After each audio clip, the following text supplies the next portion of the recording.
Dalam agama Buddha, apabila seseorang yang akan menjalani kehidupan kebikuan, maka ia harus menjalani sebuah proses yang dinamakan penahbisan atau upasampada. Sebelum prosesi penahbisan dilakukan, para calon biku menjalani serangkaian tes, mulai dari kesehatan, psikologi, dan seleksi. Upasampada digelar 2 tahun sekali.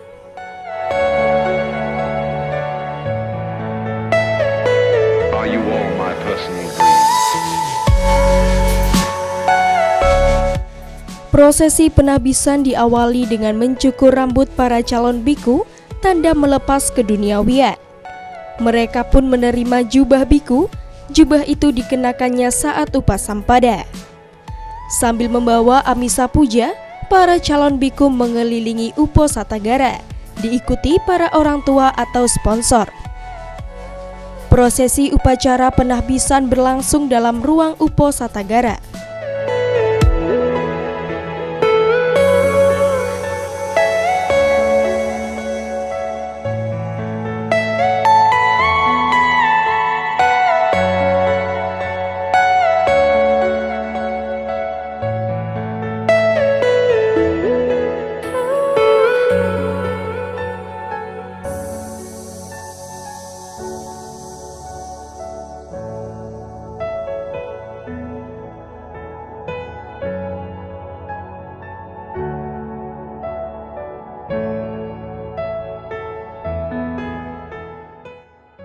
Dalam agama Buddha ada 3 jenis metode upasampada yang terdapat dalam Vinaya, yaitu Ehibiku Upasampada, yaitu penahbisan oleh Buddha dengan ucapan Ehibiku Swakato Dhammo Caro Brahmacaryang sama Dukasa Antakiriaya, yang artinya, marilah biku, Dhamma telah dibabarkan dengan baik, hiduplah sebagai Brahmacarya untuk mengakhiri duka ini selamanya. Tisarana Gamanupasampada, penahbisan dilakukan di hadapan para siswa utama Buddha. Para calon biku diharuskan mencukur terlebih dahulu rambut dan janggut mereka, serta mengenakan jubah kasaya atau yang berwarna kuning, sebagai pertanda niat mereka untuk bergabung dengan Sangha. Selanjutnya, mereka mengucapkan dengan tulus rumusan berlindung pada 3 permata dengan sikap hormat.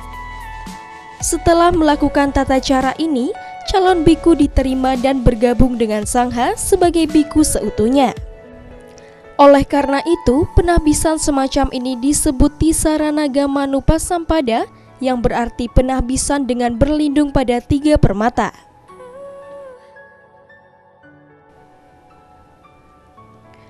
Nati Catutakama Upasampada, penahbisan dilakukan di hadapan anggota Sangha, di mana kumpulan sejumlah biku yang jumlahnya ditentukan berdasarkan tugasnya berkumpul dalam sebuah sima, yakni suatu tempat dengan batasan-batasan tertentu. Mereka memaklumkan penerimaan calon biku ke dalam anggota Sangha, yang kemudian disetujui oleh para biku lainnya.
Persyaratan yang harus dipenuhi oleh seseorang yang akan menjalani kehidupan suci atau biku, persyaratannya yaitu orang yang berhasrat untuk menerima upah sampada haruslah pria.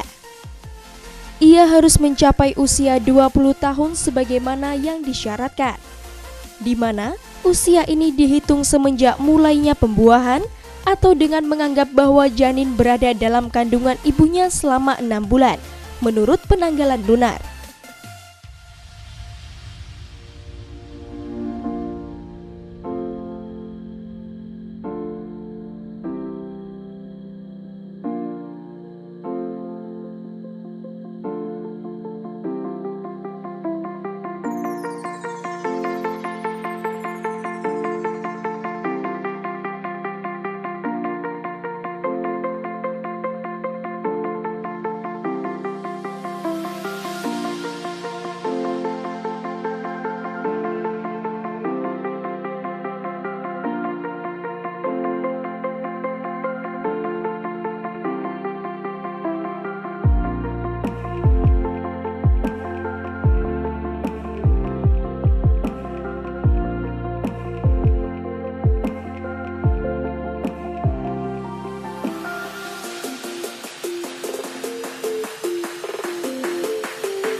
Tubuh orang itu hendaknya mencerminkan seorang pria yang sempurna. Seorang kasim dengan demikian tidak diizinkan menjadi biku. Selain itu, organ-organ tubuh lainnya harus sempurna dan lengkap. Inilah yang dimaksud dengan terbebas dari kecacatan.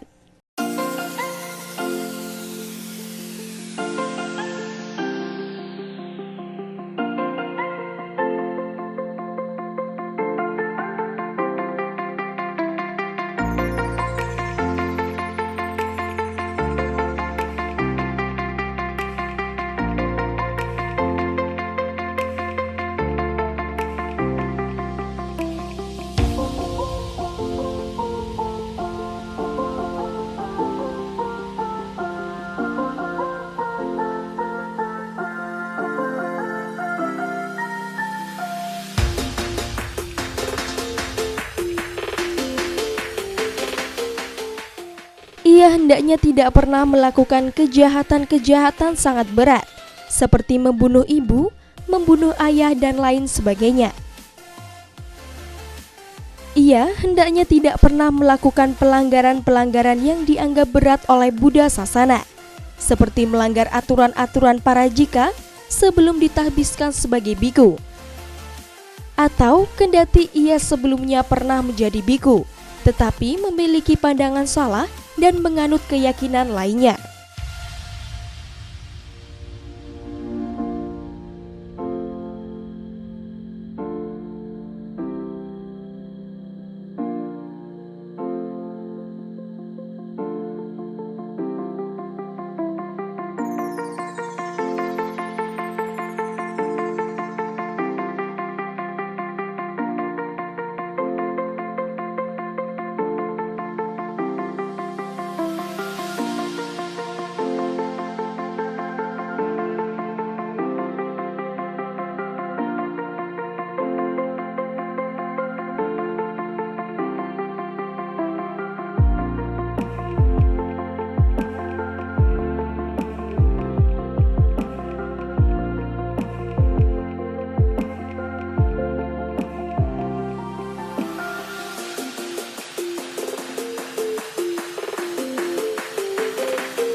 Agar upasampada seorang biku dapat berjalan dengan sempurna, ada beberapa hal yang harus dipertimbangkan. Watu sampati jika seseorang pernah melakukan pelanggaran serius atau terlahir sebagai seorang wanita, maka orang itu tidak dapat menerima upasampada dan penabisan mereka disebut sebagai watu wipati, yang secara harafiah berarti tidak sempurna atau rusak secara material. Apabila sangha dengan sadar atau tidak sadar menabiskan orang-orang yang tidak memenuhi kelima kriteria di atas secara sempurna, maka penerima upasampada itu tidak akan menjadi biku yang sesuai dengan aturan yang telah ditetapkan oleh Sang Buddha.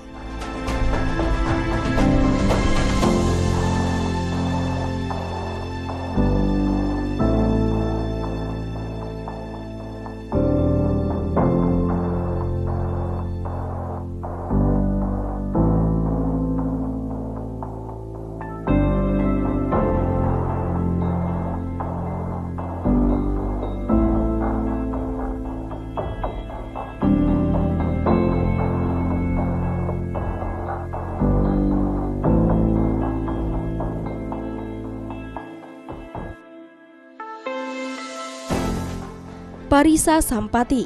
Bila sangha hendak memberikan upasampadanya, para biku yang telah ditetapkan jumlahnya haruslah hadir. Inilah yang disebut parisa sampati atau sempurnanya jumlah biku yang diperlukan. Tetapi bila jumlah biku yang hadir kurang dari yang seharusnya, hal ini disebut parisa wipati atau ketidaksempurnaan dalam hal jumlah. Dan konsekuensinya, upasampada tidak dapat diberlangsungkan.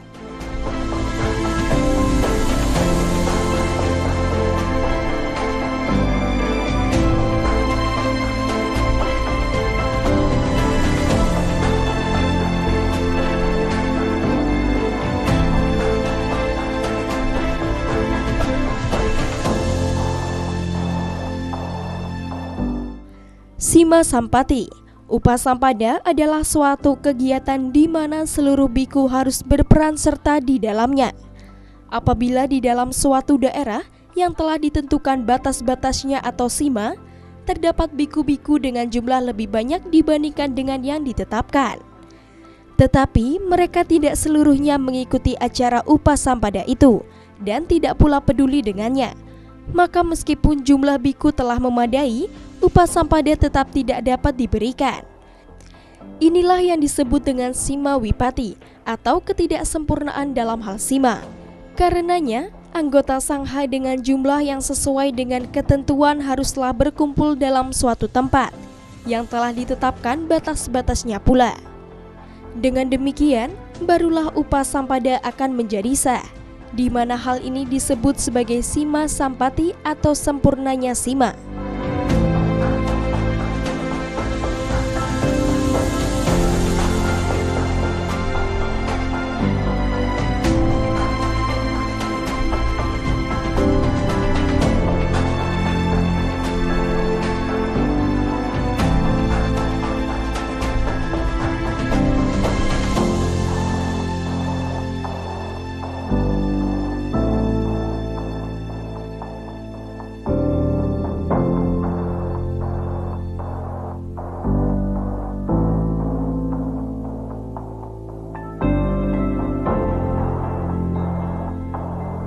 Kama waca simpati. Sebelum upasampada dapat dilangsungkan, masih ada lagi langkah pendahuluan yang perlu diambil. Orang yang berniat menjadi biku harus diuji terlebih dahulu kualitas pribadinya, di mana dalam pengujian ini sangha harus disertai oleh satu atau acarya, yakni guru yang membacakan pertanyaannya.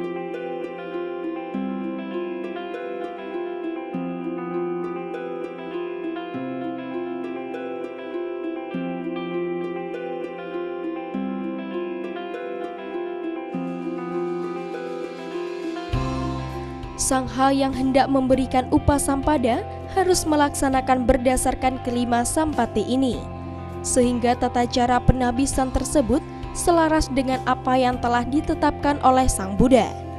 Dan untuk seluruh umat Buddha, hendaknya merawat biku dengan cara yang pantas, artinya mendukung kehidupan para biku agar dapat berlatih dan melaksanakan dhamma dengan baik.